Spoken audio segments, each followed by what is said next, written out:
Joe was pretty excited after the game. I don't know if you heard his comments talking about how this is how we need to play every week to be a Super Bowl team. You know, talking about the attacking. It was like a 2-to-1 pass to run balance. I mean, what do we make of that? I mean, are we going to see that, or what's going to happen? Well, I mean, I think I like that. I think he's right about a lot of things. He's right about the fact that you have to go after people, whatever way you go after them, and you have to attack people down the field and outside. And would you want your quarterback not saying that? You know, he probably wants to throw every single time. That's what you expect from your quarterback. And he and I talked about that a lot this week. I mean, that was stuff that he expressed to me going into the game too. And you know, we all agree with that. I agree with that. Cam agrees with that. That's true. You know, you've got aspirations to win a championship. Obviously, that's the idea. You've got to be able to attack people in every kind of different way.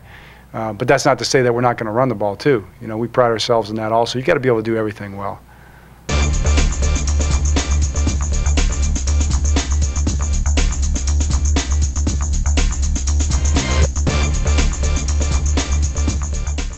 Anticipating some words from New York this week, have you thought at all about what your message will be to the guys on Wednesday? Is there any leeway you give any of your players to engage if that comes about?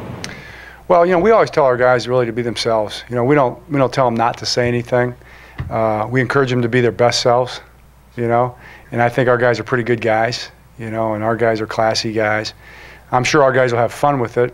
I don't think you hear too much malicious coming out of our guys. I think, you know, our guys like those guys, so to speak. But it'll be good laughs listening to what comes out of New York, and we'll be looking forward to it because it's always funny. You know, it's always entertaining. You know, it makes it more fun. Coach, the Jets' run defense right now is pretty down. Is that uncharacteristic of a Rex Ryan defense, and can you expect that to change this weekend?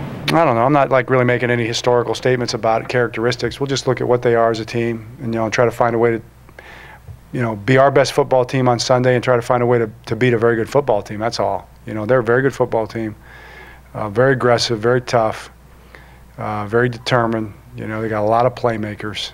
That's the biggest thing. Playmakers all over the field.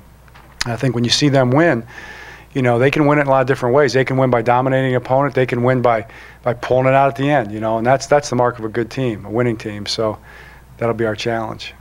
Well, that's as far as coming this season. Last year, the Rams, they finished 7th in sacks with 43, and the Steelers finished #1 with 48. And this year, the Ravens' O-line, despite what the words were saying, you know, concerns of the O-line starting the season, y'all was able to protect Flacco very well. Do y'all feel more confident knowing that you're going to Sunday night with a Jets team that love to blitz constantly? Well, yeah, you know, I do feel more confident, you know, than I think we've improved a lot from last year, but I wouldn't base it on this because the Titans, we didn't do a great job. So, and Joe did a great job of moving around. Quarterback's got to be a big part of that too. But I think we're getting better. We've gotten better. You're still working those new guys in, working together. We've changed the protection schemes a little bit. I think that's been a plus. And but you know, every week's a new challenge, and this blitz scheme we're about to see is very unique.